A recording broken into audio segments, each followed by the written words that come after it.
Oui. Bonsoir François. Est-ce que vous voyez bien tous le Oui, partage d'écran? Oui, oui, tout à fait. Très bien. oui. Eh ben, en tout cas, merci à toutes et tous d'être présents pour ce webinaire sur la présentation du prochain contrat au travers Bleu Climat 2026-2030. Dans un instant, je laisse la parole à Monsieur Level. Alors, par contre. En même temps. Et donc, pour ouvrir ce webinaire, sachant qu'on reviendra je vais juste présenter peut-être rapidement le sommaire de ce soir. L'objectif, c'est de tenir en 1 heure. Donc, c'est introduction donc, par Monsieur Level. Ensuite, je reviendrai sur la cellule d'animation et le bilan de l'ancien contrat au travers Bleu Climat 2020-2024. Gwenaëlle présentera le travail sur le diagnostic Travers Bleu. Et donc, en fait, l'intérêt aussi que vous ayez ces cartes de diagnostic pour établir vos plans d'action à l'échelle des porteurs de projets, villes, intercommunalités et autres porteurs de projets. Et ensuite, bien sûr, la présentation ou un rappel pour ceux qui l'ont déjà eu des enjeux et objectifs du prochain contrat et surtout les échéances à ne pas manquer pour être signataire. Monsieur Level, je vous laisse la parole. Merci Mathilde, c'est en ma qualité de président du contrat eau tram verte et bleu climat du bassin versant de la Seine centrale urbaine qui, pour que chacun comprenne bien, ce bassin versant va de la confluence de la Seine avec la Marne jusqu'à la confluence de la Seine avec l'Oise. Donc une partie des départements des Yvelines est présent et une partie du territoire du SMSO que je préside est présent dans ce contrat. Donc c'est un moment agréable d'accueillir des postulants parce que ce contrat doit grandir, doit permettre à d'autres communes de pouvoir, communes et autres, intégrer ce climat, ce contrat, et pour justement faire en sorte de parvenir aux objectifs qui nous sont fixés par notamment l'agence de l'eau. Et je salue Sébastien que j'aperçois de l'agence de l'eau. Donc c'est une année toute particulière parce qu'il s'agit d'une année intercontrat. Comme Mathilde l'a dit, le dernier contrat s'est terminé donc 2020-2024. Il s'est terminé le 31 décembre. Le prochain va démarrer le 1er janvier 2026. Il est en cours d'élaboration. Donc, il y a eu pas mal de réunions pour déterminer les objectifs de ce futur contrat et ce que l'agence va pouvoir ou pas financer. Celui-ci a pour objectif de contribuer à l'atteinte du bon état des eaux fixées par la directive cadre sur l'eau d'ici 2027, d'améliorer l'accessibilité des Franciliens aux espaces verts dans le cadre du plan vert et de participer à la restauration, la préservation des continuités écologiques dans le cadre du SRCE Île-de-France. Donc c'est quelque chose d'assez vaste, mais néanmoins de cadré. Ainsi, la cellule d'animation de la Seine centrale urbaine, soutenue financièrement et amicalement par l'Agence de l'eau Seine-Normandie, la région Île-de-France, merci François d'être avec nous, la métropole du Grand Paris, et justement à partir de cette année par le SMSO que je préside et la communauté d'agglomération de Versailles. Donc, elles accompagnent les structures signataires sur le projet inscrit et Mathilde et Gwenaëlle seront vos interlocutrices si, comme je l'espère, vous signez ce contrat pour être nos partenaires. Lors du contrat 2020-2024, ce sont 65 structures qui sont devenues signataires, qui ont pu bénéficier de l'accompagnement de l'agence de l'eau, mais aussi de soutien financier pour réaliser leurs travaux. Afin de faciliter la démarche pour tous et toutes pour devenir signataires, 4 ateliers ont déjà eu lieu au premier semestre de 2025 sur les 4 enjeux de contrat dont vous trouverez les informations sur le site de la cellule. Aujourd'hui, dans ce webinaire à vocation à permettre aux futurs signataires de découvrir et d'approfondir les enjeux du futur contrat, la mise à jour du diagnostic trame verte et bleue réalisé par la cellule d'animation, ainsi que les grandes échéances pour devenir signataire du prochain contrat. Attention, avant le 31 décembre 2025.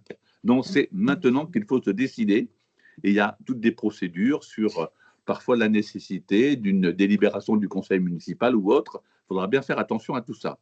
Sans plus attendre, parce que je peux être bavard, donc je ne vais pas l'être ce soir, je laisse la parole donc à Mathilde Baudrier, chef de pôle eau, milieu éco-pâturage, sur l'historique du contrat, et vous souhaite à tous un très bon webinaire. Je vous retrouve à la fin. À tout à l'heure et bon travail. Merci, monsieur Level. Bon, je vais passer sur certaines choses plus rapidement parce que vous avez déjà dit beaucoup de choses.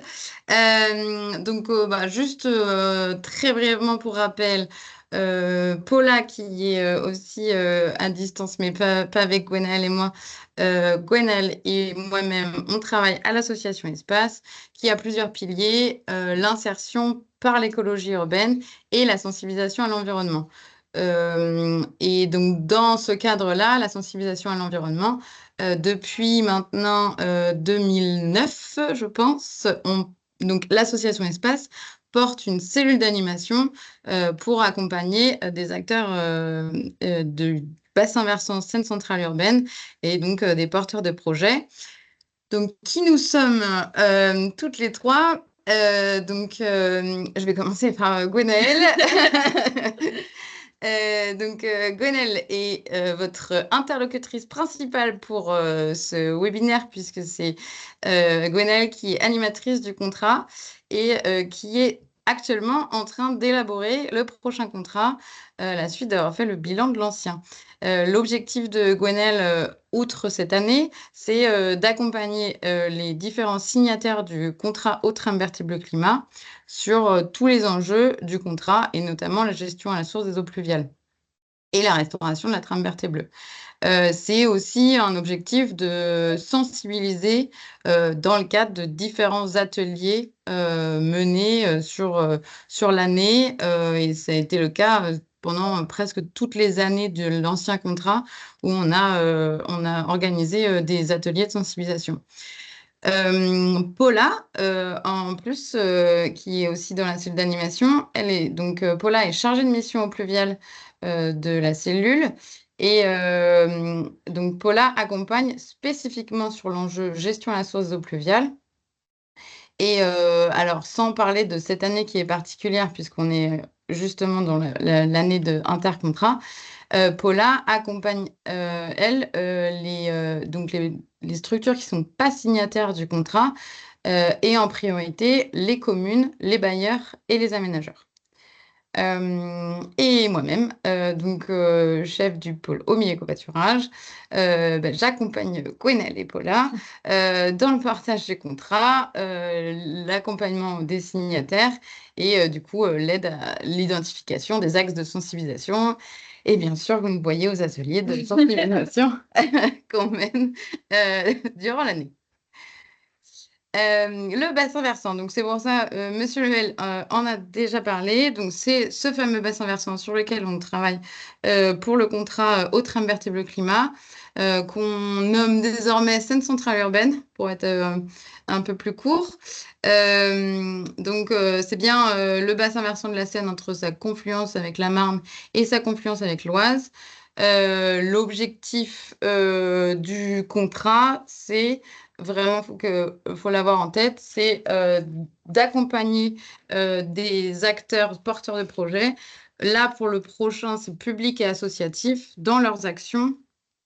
Et tout ça, en répondant aux enjeux du contrat et les appuyer pour comprendre les modalités d'éligibilité demandées par les 3 partenaires financiers du contrat, agence de l'eau, région et métropole, dans le cadre des dossiers de demande l'élaboration des dossiers de demande de subvention. Les 5 partenaires, donc avec le SMSO et Versailles Grand Parc, sont là des partenaires financiers de l'animation du contrat en tant que structure gémapienne comme la métropole de Grand Paris. Je vais revenir donc sur l'ancien contrat pour que vous ayez un peu en tête les différences avec le prochain et voir d'où on part pour aller plus loin sur le prochain. Donc, il y avait 4 enjeux, comme il y aura 4 enjeux dans le prochain contrat. 3 enjeux qui restent les mêmes. On avait la gestion à la source d'eau pluviale, la préservation et restauration des milieux naturels et la sensibilisation à l'éducation à l'environnement. Donc ces trois enjeux resteront à peu près identiques avec des petits changements sur l'inscription des actions, mais Gwenaëlle reviendra là-dessus tout à l'heure. Et par contre, un enjeu qui évolue et qui disparaît à moitié, on avait du coup sur 2020-2024 l'amélioration de la performance de la gestion des eaux usées et tout ce qui était économie et protection de la ressource en eau. En fait, actuellement, on est donc les enjeux sont aussi définis donc par rapport aux programmes différents des partenaires et principalement par rapport au programme de l'Agence de l'eau Seine-Normandie et de la région Île-de-France. Et la performance des eaux usées n'est plus une priorité dans le 12e programme d'intervention de l'Agence de l'eau, mais c'est devenu la sobriété. Et donc, Gwenaëlle vous expliquera qu'est-ce qui rentre dans cet enjeu sobriété pour le prochain.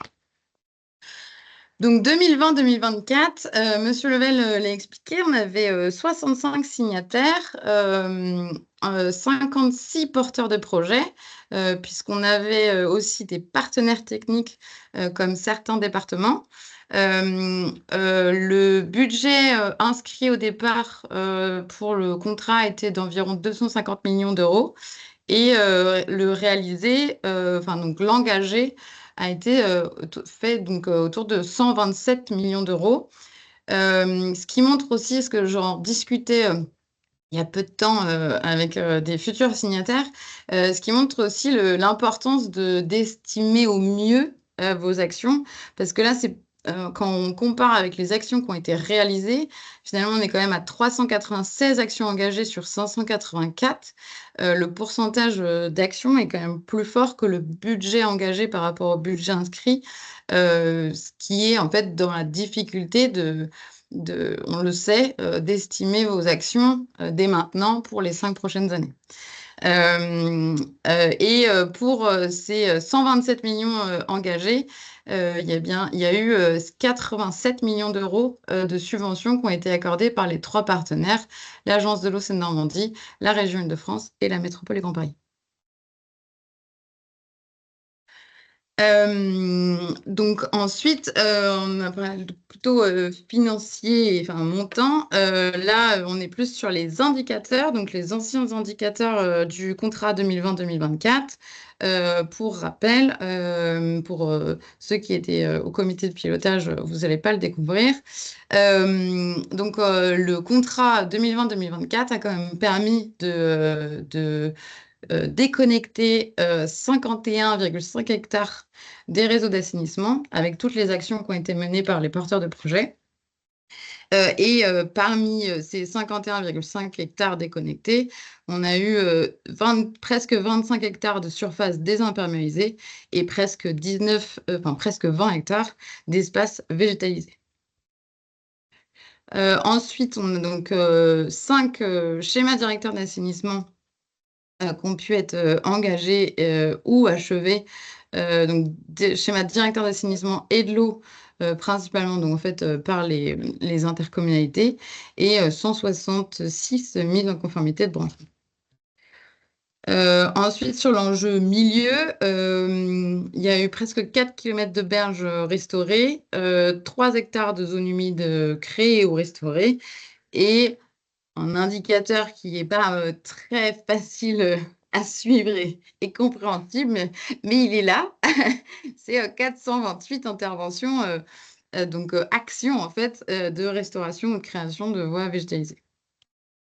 Et au global, on est à peu près à plus de 3000 personnes formées ou sensibilisées sur le contrat sur les 5 ans entre 2020 et 2024.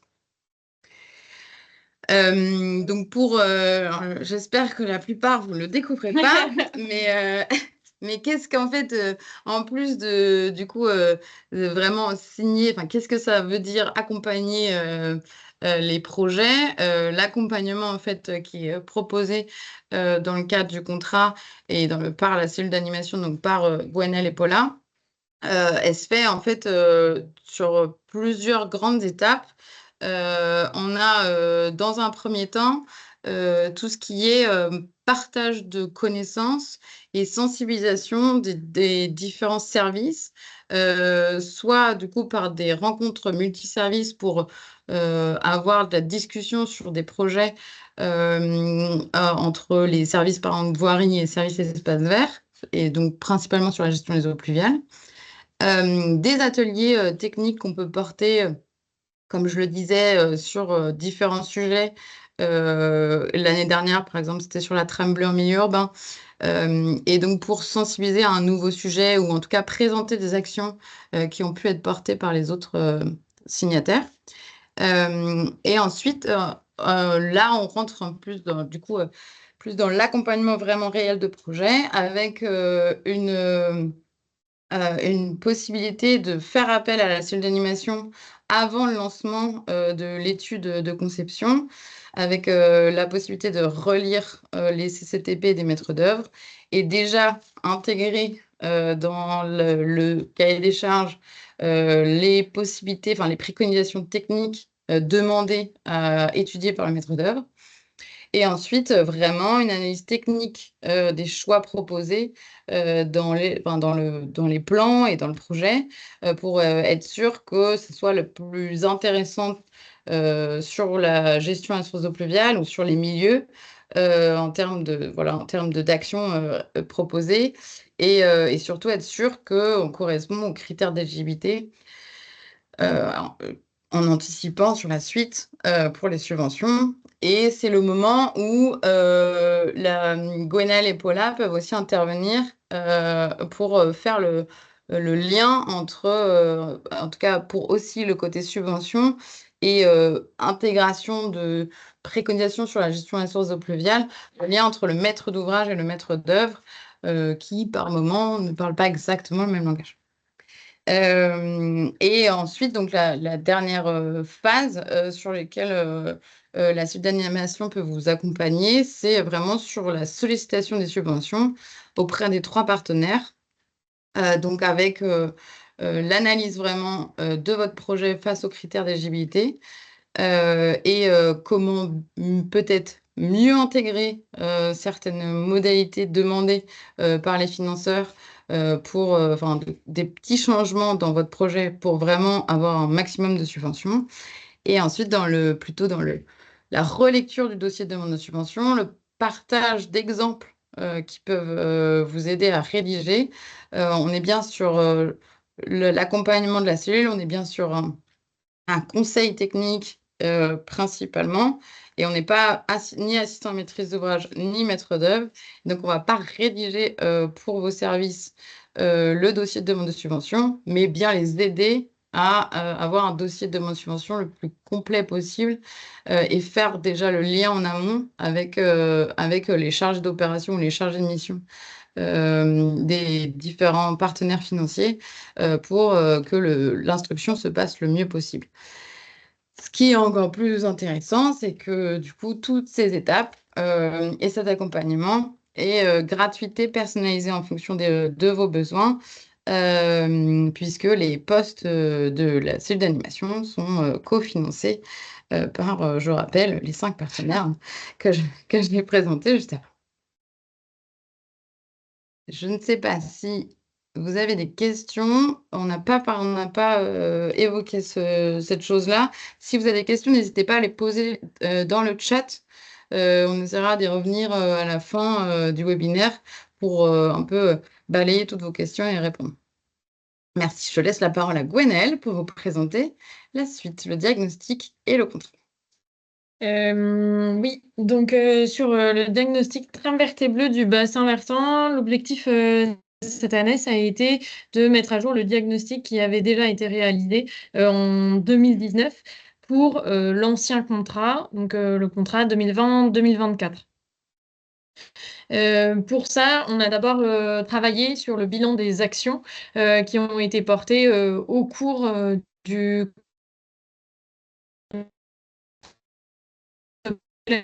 de savoir l'impact des actions du contrat sur notre bassin versant au regard des enjeux qu'on avait principaux sur nos continuités écologiques et sur leur restauration. Donc, pour ça, on a identifié les deux enjeux qui nous permettaient d'agir le mieux sur notre bassin versant. Le premier enjeu, donc celui de la gestion à la source des eaux pluviales, et puis l'enjeu C de préservation des milieux naturels.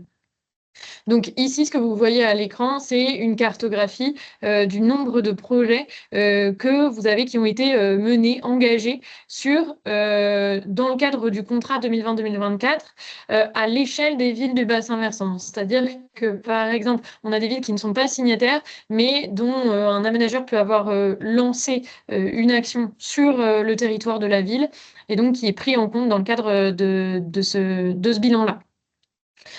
Donc, l'enjeu et ce qu'il faut prendre en compte malgré tout dans ce bilan des actions, c'est vraiment une dépendance aux données qu'on a à notre disposition et du retour des signataires sur les actions qui ont été lancées par les différents signataires sur notre bassin versant.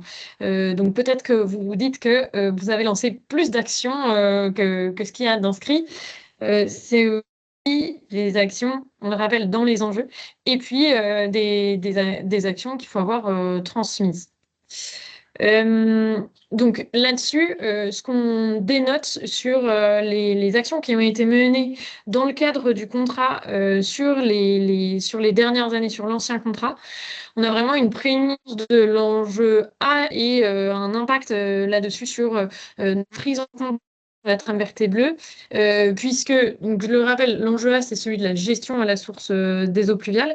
C'est quelque chose qui est vrai sur POLD, mais c'est vrai sur l'ensemble du bassin versant, puisque sur les 400 environ actions engagées sur le bassin versant, on en a 259, 260 qui ont été dans le cadre de cet enjeu-là.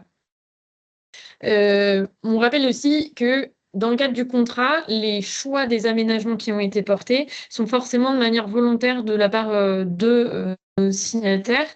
Et donc, on a beaucoup d'actions qui ont été plutôt portées en fonction des besoins d'aménagement, ce qui est notamment amené par cet enjeu 1, et donc une concordance qui ne va pas être particulièrement forte entre les points qu'on va avoir de fragmentation des continuités écologiques qu'on avait et de leur fonctionnalité, et dans les réalisations qu'on va avoir. Et ça, c'est particulièrement vrai dans le cadre de projets où on a des aménagements qui vont être clos. Donc, on a particulièrement eu beaucoup de cours d'école sur notre dernier contrat, et la majorité des cours d'école sont des espaces qui vont être clos et donc qui vont moins concourir. On ne dit pas qu'elles ne concourent pas, mais qui vont moins concourir à la restauration des fonctionnalités des différentes continuités écologiques sur notre bassin versant. Voilà là-dessus sur ces cartes-là. Alors elles ne sont pas encore sur notre site, mais on a réalisé des cartes justement exactement comme celle de POLD sur chaque intercommunalité.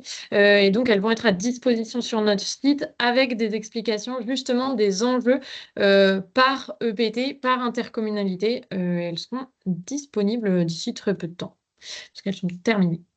Sur le diagnostic en propre du tram vert et bleu. Donc, le diagnostic, il a été fondé d'abord et avant tout déjà sur le diagnostic qu'on avait réalisé en 2019 à l'association Espace et ont été prises en compte pour la mise à jour les études locales qui ont été menées sur le bassin versant. Avec toutes les études qu'on a pu avoir de la part des différentes intercommunalités de notre bassin versant.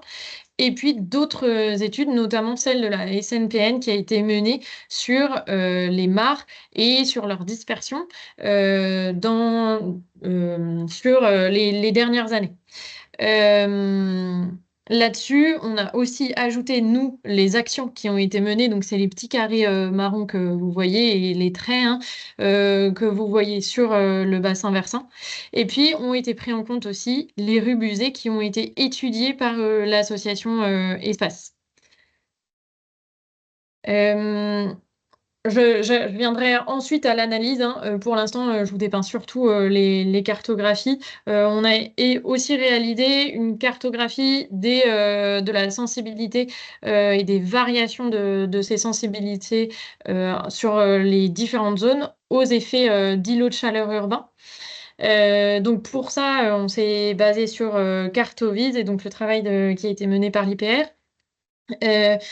Et on identifie sur notre bassin versant, bien sûr, un enjeu lié au bâti, mais particulièrement au bâti dense, qui est particulièrement visible dans les grands centres urbains de notre bassin versant. Donc, on voit par exemple Versailles ou Saint-Germain-en-Laye qui sont particulièrement touchés. Et plus on va aller vers l'ouest avec une densité qui va réduire, plus on va avoir des îlots de chaleur urbains qui vont diminuer. Et ensuite, sur la dernière cartographie qu'on a pu effectuer dans le cadre de ce diagnostic, on a la perméabilité des sols de la même manière qui a été prise en compte à partir de Cartovite. Et donc, on voit la corrélation qui est partielle entre les sensibilités liées aux îlots de chaleur urbains et puis cette perméabilité des sols. C'est-à-dire que effectivement, là où on a un bâti qui est dense, on va avoir effectivement une perméabilité qui va être faible. En revanche, là où on a une imperméabilisation forte, ça ne veut pas dire impérativement qu'on va avoir des îlots de chaleur urbains forts. Donc là, c'est particulièrement visible sur Aropaport ou sur l'autre carte juste avant, on n'avait pas forcément des îlots de chaleur urbains particulièrement, une sensibilité particulièrement forte. En revanche, sur la perméabilité des sols, on a une imperméabilisation sur de grands espaces. Sur le port de Gennevilliers. Oui, sur le port Pardon, de Gennevilliers, pardon, ouais, bien sûr. Ensuite, on a effectué à partir de ces données-là, et notamment l'occupation des sols et les études locales, une carte des dispersions sur la trame verte. Donc, ce qu'on identifie sur cette cartographie, alors juste pour la comprendre, c'est une dispersion moyenne qu'on a travaillée à partir du déplacement du blaireau. Donc, le déplacement du blaireau, globalement semblable à celui de la fouine qu'on voit peut-être un petit peu plus sur notre bassin versant.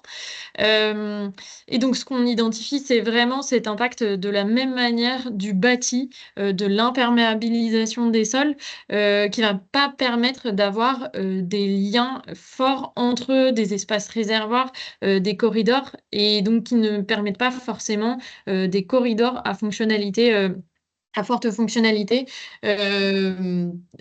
notamment dans les espaces qui vont être particulièrement non seulement imperméabilisés, mais aussi avec des coupures liées à des infrastructures linéaires, notamment. Et donc, on a fait le même travail sur la trame bleue. Et donc là, vous voyez l'impact encore plus important de cette imperméabilisation et des fragmentations qu'on peut avoir sur le territoire. Là, on y a ajouté notamment l'étude qui a été menée par la SNPN. Et donc, on y a ajouté également les mares présentes sur le bassin versant. Et donc, on voit très bien la dispersion très faible. Alors, juste, bien sûr, pour donner une idée, la dispersion moyenne qui a été choisie, c'est celle de la grenouille rouge, donc qui est vraiment inférieure à celle du blaireau ou de la fouine qui est d'1,5 km. Donc, ce qui joue aussi sur cette capacité de dispersion, mais malgré tout avec une dispersion assez faible sur notre territoire et donc des corridors dont la fonctionnalité peut être assez faible au regard de l'occupation des sols. De ces cartographies, on identifie quelques grands enjeux sur notre bassin versant grâce à ce diagnostic. D'abord, des enjeux qu'on va qualifier d'urbains, donc qui vont avoir un impact sur la vie urbaine et sur la vie humaine. Le premier enjeu, ça va être celui de pouvoir permettre le retour de la nature en ville par la désimperméabilisation, la végétalisation des espaces. Et puis le second, c'est celui du rafraîchissement urbain qu'on a vu juste avant, avec la végétalisation de l'espace public dont le raccordement concourt, des réseaux d'assainissement concourt fortement. Et donc, pour ça, quelques actions fortes qu'il est possible de mener. D'abord, des actions sur les centres-villes, on en a parlé, les bâtis denses, et puis les grands espaces imperméabilisés qui ne sont pas forcément denses, mais qui participent à la perméabilisation des sols et donc aussi des fragmentations dans la trame brune. Et donc, ces actions permettraient d'améliorer de manière générale la qualité écologique des espaces imperméabilisés. Et ensuite, des grands enjeux sur les enjeux à proprement parler écologiques. Un premier, la préservation et la restauration des réservoirs de biodiversité sur le territoire, avec un enjeu à restaurer les différentes berges, et notamment de Seine, via des techniques de génie végétal, pour permettre notamment cette dispersion dont on a parlé tout à l'heure, la réouverture des cours d'eau sur le territoire, l'entretien en gestion différenciée des différents espaces réservoirs, la protection de ces espaces, notamment par des moyens réglementaires. Donc, on peut parler notamment des PLUI dans ce cadre-là. Et puis, le déraccordement et l'économie de la ressource pour la préservation des milieux aquatiques. Quand on parle de déraccordement et d'économie de la ressource, c'est vraiment dans le cadre du bon état écologique des cours d'eau, notamment. Un second enjeu, c'est celui de l'amélioration de l'amélioration de la fonctionnalité des corridors écologiques par la réduction du nombre ou de l'impact des éléments fragmentants sur le territoire, notamment des infrastructures linéaires qu'on peut avoir avec les routes départementales, les grandes avenues. Et puis, l'amélioration de la qualité des mares qui nous permet notamment maintenant d'agir via l'étude qu'on a de la SNPL. Et enfin, le dernier enjeu, c'est celui de la préservation et de la restauration des espaces relais, avec le développement de l'aménagement et de la renaturation des parcs, des squares et des cimetières, qui permettent cette dispersion, notamment pour permettre des corridors et de la fonctionnalité des corridors. La réalisation de petits aménagements sur des espaces relais, l'entretien en gestion différenciée de ces espaces relais, et dans ce cadre-là, notamment la sensibilisation du grand public, puisque ces espaces relais, c'est des parcs, c'est des espaces publics, mais c'est aussi des espaces privés auxquels on n'a pas forcément accès en collectivité, et donc il est important aussi de pouvoir mettre en avant. J'en ai terminé sur le diagnostic. Je vais enchaîner directement, sauf s'il y a peut-être une question. Sur le diagnostic. Je ne sais pas si Paula, tu peux nous dire s'il y a une question dans le chat très rapidement. Il n'y a pas eu de question mis à part une de savoir est-ce qu'on va recevoir les cartes ou non. Mais du coup, elles seront publiées sur notre site cette centrale urbaine. Exactement. Donc j'enchaîne avec les enjeux et les objectifs du contrat Autres Invertibles Climat. Sur les 4 enjeux, donc je ne vais pas redépeindre les 3 enjeux dont Mathilde a déjà parlé, qui vont rester sensiblement les mêmes par rapport à l'ancien contrat. J'y reviendrai juste après avec les différents objectifs. Il y a juste cet enjeu de sobriété de la ressource en eau qui va évoluer, qui devient justement un enjeu d'abord de sobriété et non plus de performance. Donc on ne va plus avoir dans le cadre du enjeu d'assainissement en propre sur cet enjeu de sobriété.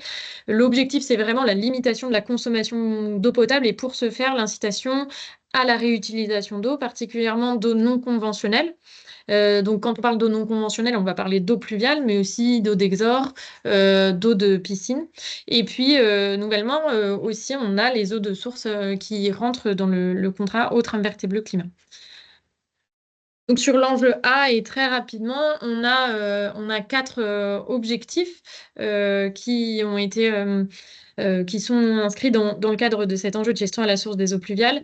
Un premier objectif d'amélioration des connaissances qui sont notamment sur les études qui peuvent être menées sur des enjeux de gestion à la source des eaux pluviales, et notamment sur des très gros projets de gestion à la source des eaux pluviales.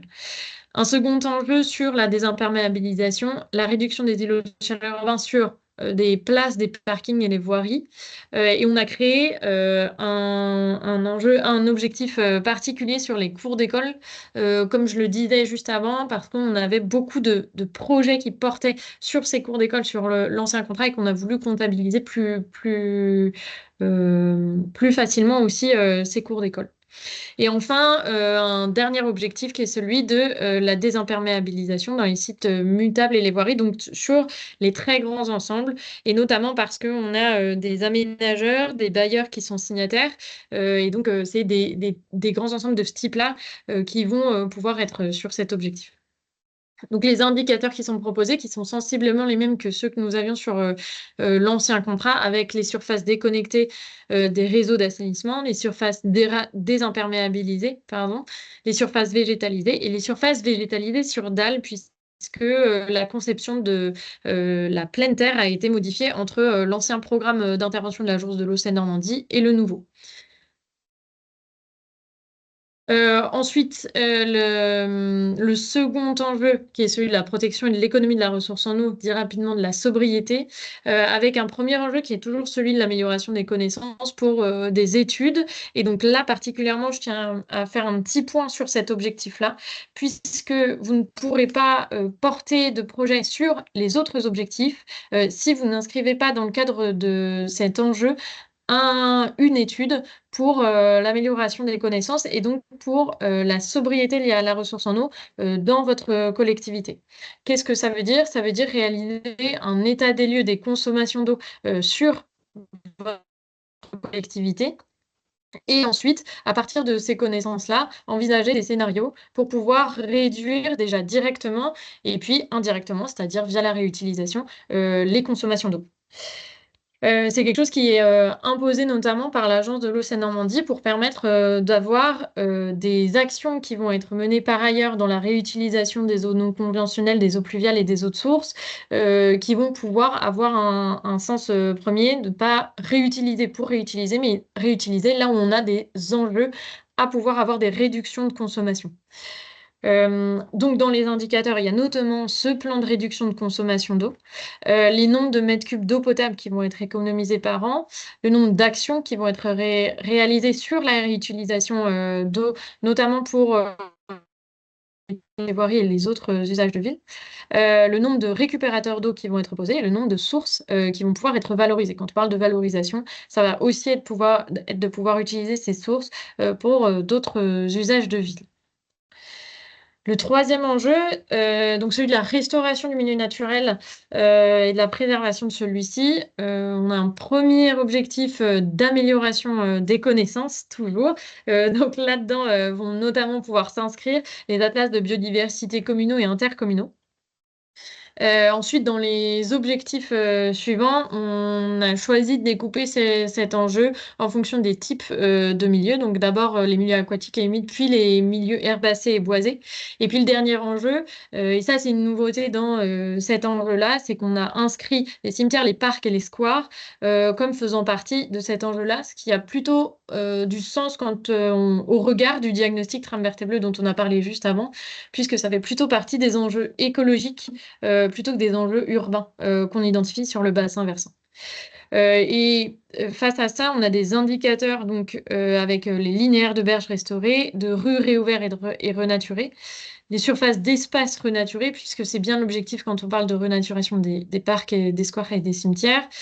Les surfaces de zones humides qui vont pouvoir être restaurées, les mares, et puis les petits aménagements qui vont pouvoir être mis en place pour la biodiversité, donc pour la petite faune notamment.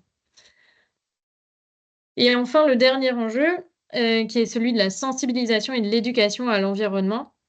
On a deux objectifs principaux. Le premier, dans lequel vous allez pouvoir inscrire toutes vos actions, finalement, de sensibilisation et d'éducation à l'environnement.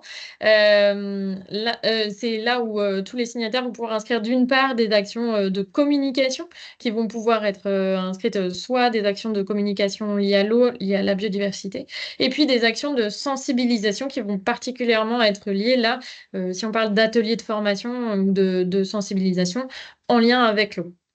Et donc, le second objectif qui est vraiment lié à la cellule et à la coordination des actions du contrat, donc, où c'est l'association Espace qui inscrit des actions. Et ensuite, les indicateurs proposés. Donc, on a le nombre de personnes sensibilisées et le nombre d'événements de sensibilisation ou de communication réalisés. Voilà pour les enjeux et objectifs et indicateurs du nouveau contrat Autre invertébré climat. Je vais maintenant parler des prochaines échéances pour les futurs signataires du contrat. Dans les semaines et mois à venir. On a d'abord l'établissement du plan d'action provisoire. On avait une première date et si on a des signataires, des anciens signataires qui sont ici, qui était celle du 19 septembre. Donc, j'ai déjà récupéré une petite dizaine de programmes pluriannuels. N'hésitez pas à me les envoyer déjà.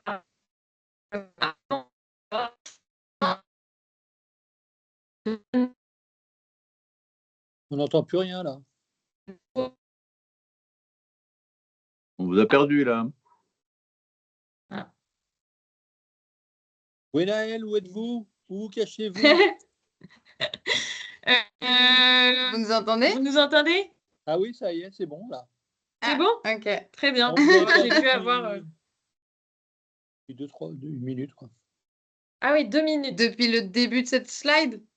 Ouais, presque. Ouais. Ok. Ouais, j'ai juste à redémarrer cette slide. Très bien. Donc, sur l'établissement du plan d'action provisoire, ce que je disais, c'est que les anciens signataires ont eu une première deadline qui était celle du 19 septembre, donc j'ai pu obtenir justement des plans d'action provisoires d'ores et déjà sur cette deadline-là. On donne comme dernière date limite le 15 octobre, aussi pour les nouveaux signataires qui ne connaissent pas les plans d'action provisoire. Si vous êtes un ancien signataire, le plus tôt est le mieux. Je tiens particulièrement à le dire. Ensuite, une fois que vous avez établi votre plan d'action, donc ça, c'est vraiment la première étape qu'on va vous demander, d'inscrire des actions qui sont liées aux enjeux du contrat. Donc, qu'est-ce qu'on va vous demander dans ce plan d'action provisoire? Des actions liées aux enjeux dont j'ai déjà parlé. Une surface pour l'action réalisée, si celle-ci comporte une surface, bien évidemment, si on parle d'un aménagement sur une parcelle. Le montant global d'opération par action. Donc, comme l'a dit Mathilde, au plus juste, au plus réel, c'est vraiment le mieux. On sait que c'est pas facile de se projeter en 2028 quand on est une collectivité et qu'il y a les municipales qui arrivent.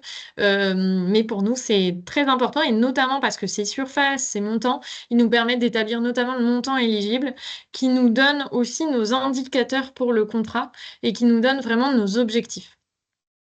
Ensuite, on vous demande aussi de donner le calendrier prévisionnel. Quand est-ce que vous pensez démarrer cette action? Les de l'action, ça, c'est uniquement pour qu'on démarre notre accompagnement. Et puis, l'utilisation financière entre 10 et 2 millions. Vous avez un Savoir faux si contact dans dans le les années à micro, venir. là. Gwenaël, vous avez un faux contact dans le micro. Oh là là. De temps en temps, on vous perd, mais là, surtout, maintenant, là, ça bafouille un petit peu. On entend un mot sur 5. Ah, de tapage. Si Est-ce je que peux vous me permettre, hein, Oui. Gwenaël, Bah non, mais Oui, bien sûr. c'est bien, non, mais tant Mathilde mieux. Seine. Ouais. Est-ce que vous me réentendez? Là, c'est bon. C'est bon. Oui.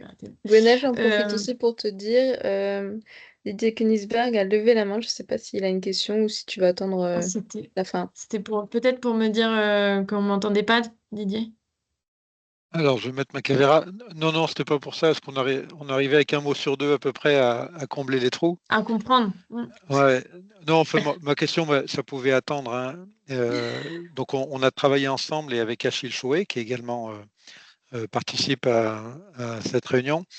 Je voulais savoir si tu avais bien pu récupérer le nôtre de tableau, puisqu'on est on l'a mis sur le SharePoint. Hein, je ne te l'ai pas envoyé par Oui. mail. tous ceux qui ont été mis sur le SharePoint, sur le principe, ont été reçus. Pour le moment, j'ai pas encore eu le temps de tout rebalayer depuis le 19, mais c'est en cours. D'accord. Je Merci suis beaucoup. rassuré, on n'a pas travaillé pour rien. Donc, si je poursuis juste sur l'établissement du plan d'action provisoire, donc par exemple, pour dire rapidement,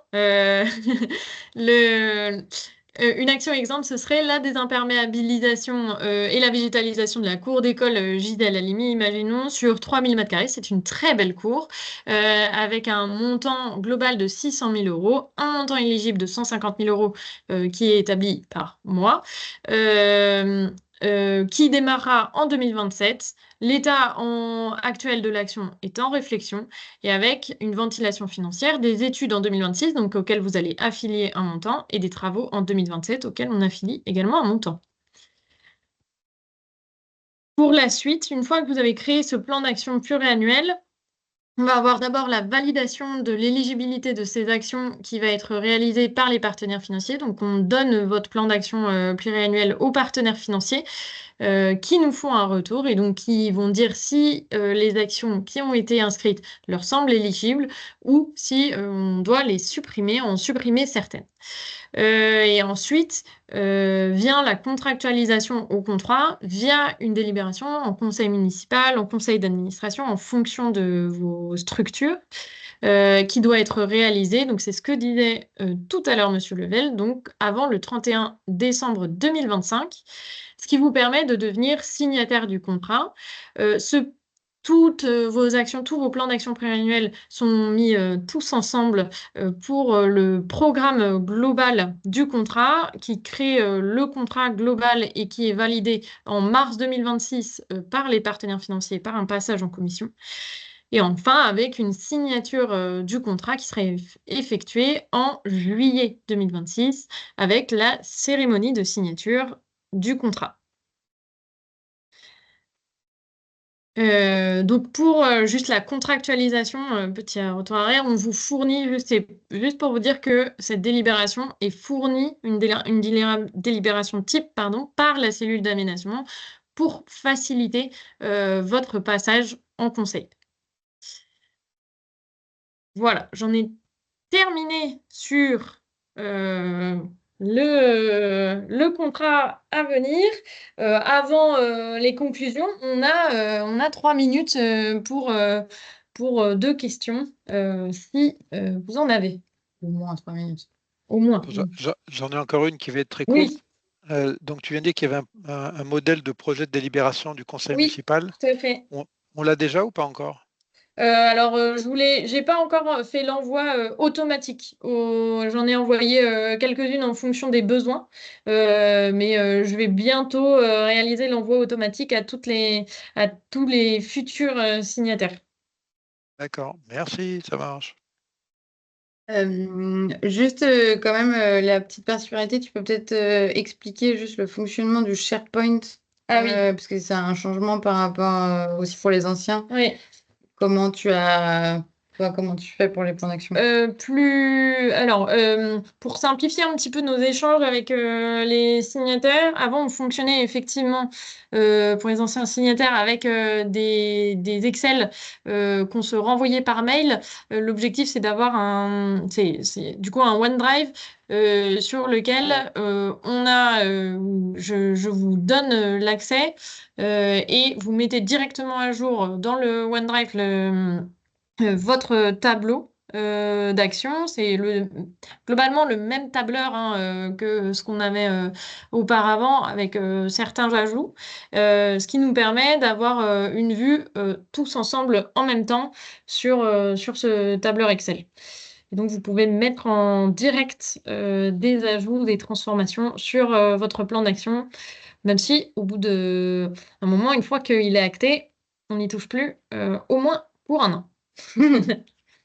Je tiens juste à souligner aussi le fait que malheureusement, vous pouvez avoir des plans d'action qui soient incomplets quand vous le mettez sur le SharePoint, des données qui manquent. Ouais. Alors, il y a certains moments où, notamment pour des actions de l'enjeu gestion à la source d'eau pluviale, si vous avez une surface, mais pas encore vraiment un montant très précis de projet, on vous proposera d'inscrire le montant éligible qui est en fait les aides maximum de l'Agence de l'eau pour ce projet. Ça nous permet de donner un plafond.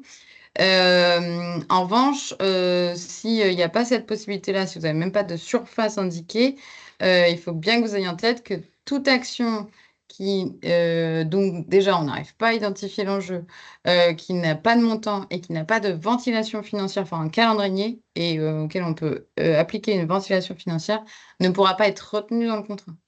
Ça ne veut pas dire qu'elle ne pourra pas être ajoutée plus tard, mais ça veut dire que si vous souhaitez être signataire et que vous avez que ça dans votre plan d'action, c'est que vous ne pourrez pas être signataire. C'est très important à avoir en tête. Ouais, tout à fait.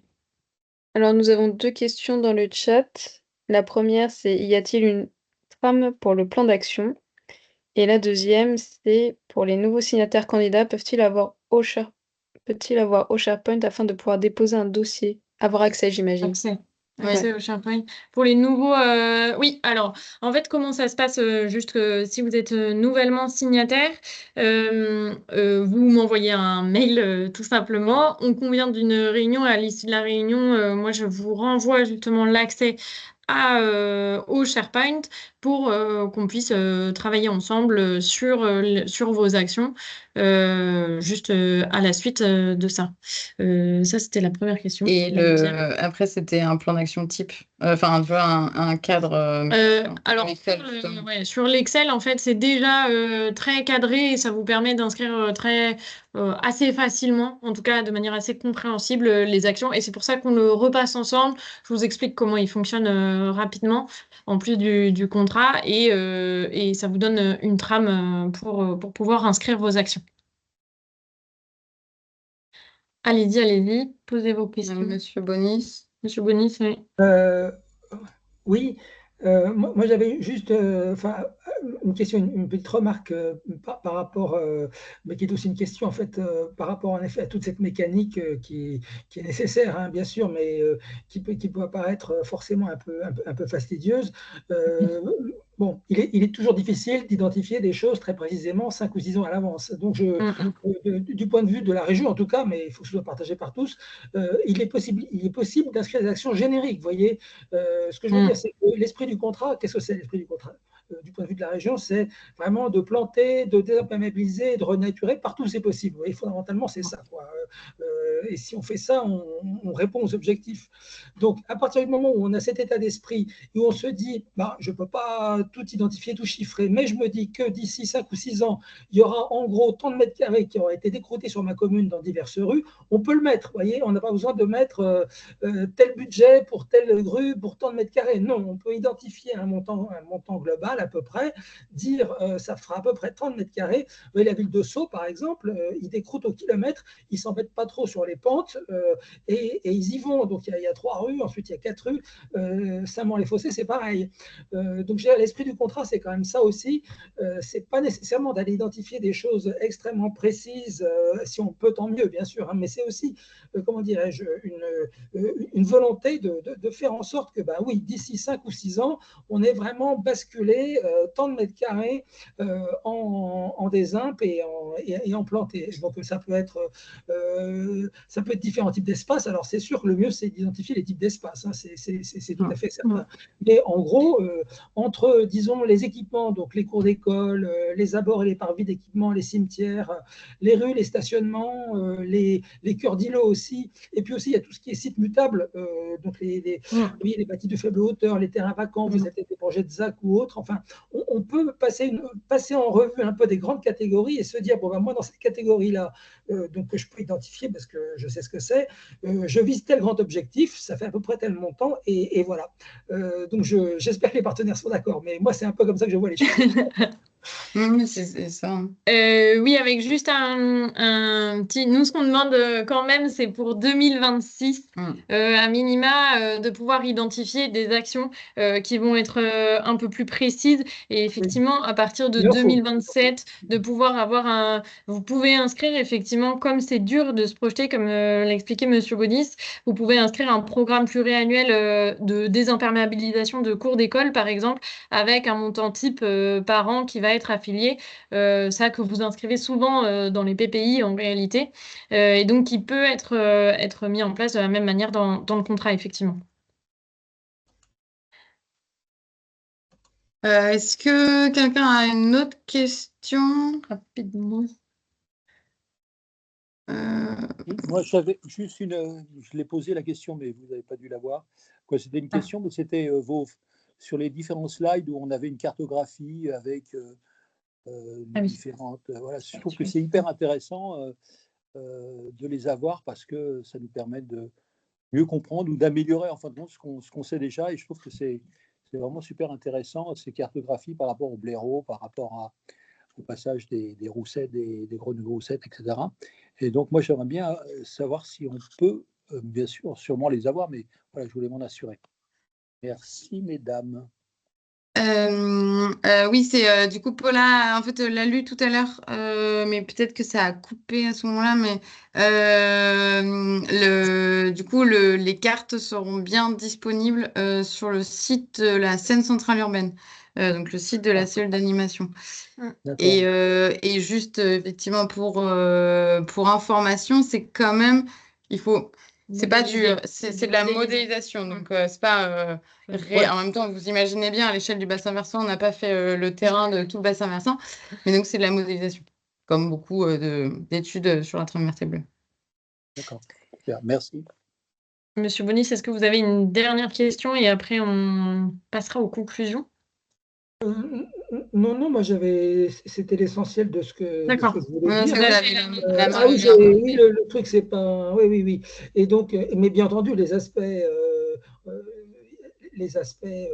milieu, enfin faune, flore, c'est tout à fait important. C'est-à-dire que il y a plantes et désimperméabilisées renaturées, et puis il y a aussi, disons, renaturées pour les vivants, enfin retrouver des milieux favorables à la faune locale. Vous voyez, voilà. Résorber les coupures, etc. Mais enfin, encore une fois, tout ça, à partir du moment où on se dit, je sais pas moi, les batracoducs ou bien les écuroducs, pas forcé de se dire tout de suite, ça va être ici, ça va être. Mais on peut se dire, tiens, on va en faire 5 ou 6, allez, et puis on verra où on les met d'ici 2026, on aura bien trouvé. Vous voyez, un truc comme ça. Voilà. Très bien.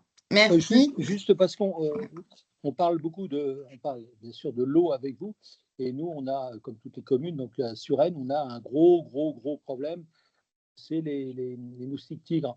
Alors, on va mettre des abris pour les chauves-souris, mais les chauves-souris travaillent que le soir tombant, donc les moustiques tigres, c'est plutôt dans la journée. Et comme là, il y avait une étude, on entendait que ça se développait partout en France et qu'il y avait des cas même de chikungunya, etc.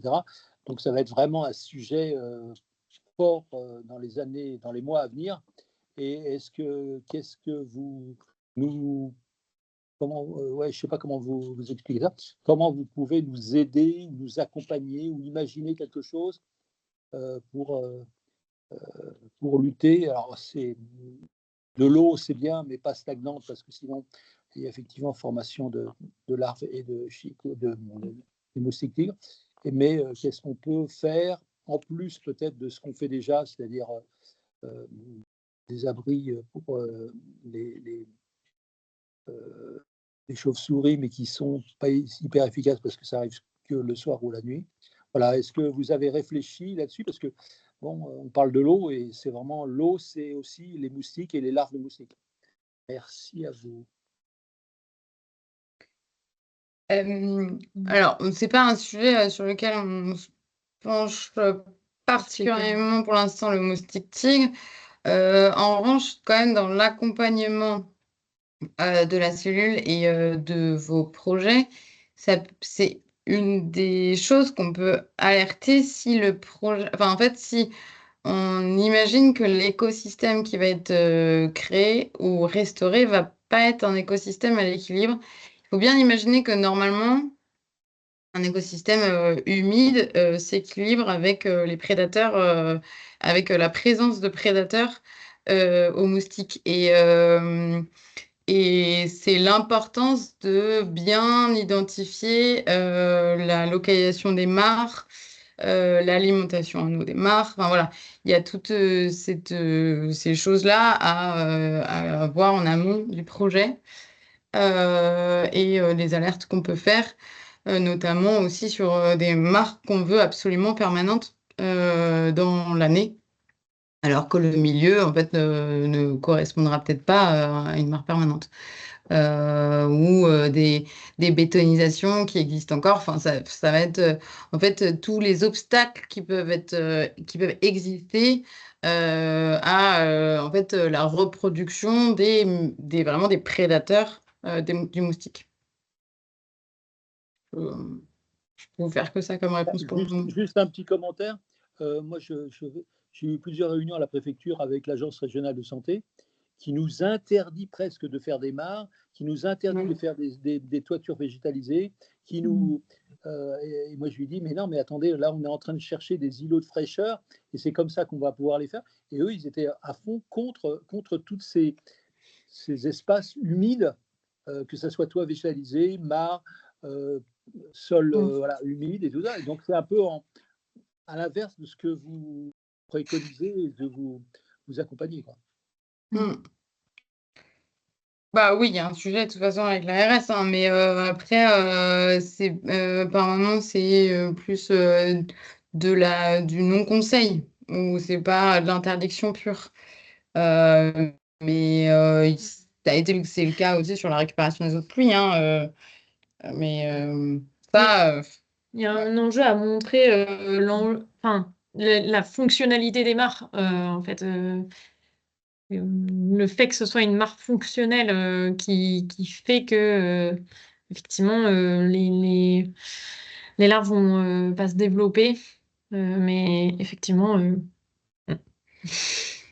ouais. être réglé. Ça, ouais. Mais je pense que là, ça nous dépasse. Enfin, ça dépasse l'animation du Oui, c'est contrat. peut-être pas le débat de ce soir. C'est dans les grandes C'est vrai instances. qu'il y a Oui, une voilà. confrontation de deux techniques différentes, on est d'accord. Hein, ouais. Oui.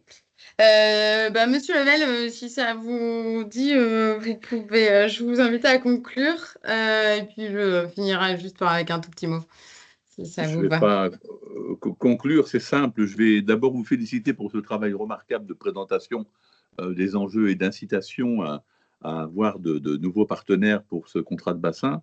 On pourra en distribuer, envoyer à chacun le diaporama, Mathilde, hein, ça me paraît Oui, bien. on va même le mettre sur le site. C'est vraiment une bonne synthèse de ce qui se passe actuellement dans l'évolution du contrat et c'est parfait de pouvoir le distribuer, c'est facilement exploitable après. Hein. Donc, vous avez rappelé les échéances, elles sont très importantes parce qu'il y a un calendrier qu'il faut respecter, hein, donc celle du 15 octobre pour rendre vos plans d'action. Donc, n'hésitez pas à appeler Gwenaëlle pour avoir des renseignements complémentaires pour qu'elle vous accompagne, parce qu'il faut qu'il soit aussi passé devant soi. Après, bien sûr, à la validation par les partenaires, il faut que ça passe soit au conseil d'administration ou au conseil municipal ou au conseil communautaire, ça dépend de la structure, mais c'est vraiment important avant le 31 décembre. Donc, sinon, la porte se referme. Donc, les prochains rendez-vous pour continuer à en parler, c'est le 14 novembre pour le webinaire de synthèse des 4 ateliers menés depuis le premier semestre. Ça donnera un peu une idée des enjeux que vous pourrez prioriser sur votre bassin, mais je sais que beaucoup ont déjà avancé et beaucoup ont déjà pas mal d'idées. Merci à toutes les deux pour avoir animé cette présentation et merci à nos partenaires encore, hein. Donc François pour la région, Sébastien pour l'agence de l'eau et toutes celles et ceux qui travaillent avec nous dans ce beau contrat. On a tenu à quelques minutes près l'heure que nous avions prévue. Moi, j'enchaîne avec le conseil municipal de la ville de Saint-Germain-en-Laye et je vous souhaite à tous une très bonne soirée et je vous redonne la parole. Merci beaucoup, Monsieur Level. C'était juste un grand merci à toutes et tous d'avoir participé ce soir à ce webinaire. Effectivement, la présentation et l'enregistrement de ce soir seront disponibles sur le site internet. Je pense qu'ils vous seront, le lien vous sera envoyé à vous participants, mais n'hésitez pas à diffuser aussi à vos services ou ou élus, collègues pour en apprendre plus. En plus du 14 novembre, alors c'est pas complètement lié à l'élaboration du contrat, mais pour en apprendre plus sur la gestion des eaux pluviales et le lien avec les sols, Paula organise un atelier pour les bailleurs et les aménageurs. Donc, vous pouvez si vous souhaitez, vous pouvez, on a en fait, l'événement sur le site internet que vous pouvez peut-être transférer aux bailleurs et aménageurs qui sont sur vos collectivités. Ça sera le 10 octobre à Neuilly. Donc, on espère avoir pas mal de participants sur cet atelier-là. Encore merci. J'espère que vous serez nombreux en signataire. Gonel a un bel objectif. Donc, j'espère que vous serez au rendez-vous. Et puis, à bientôt et bonne soirée. Au revoir à tous. Au revoir tout le monde. Au revoir. Merci beaucoup, au revoir. Merci, au revoir. Merci beaucoup, au À revoir. bientôt. Merci, au revoir. Au revoir. Au revoir, merci.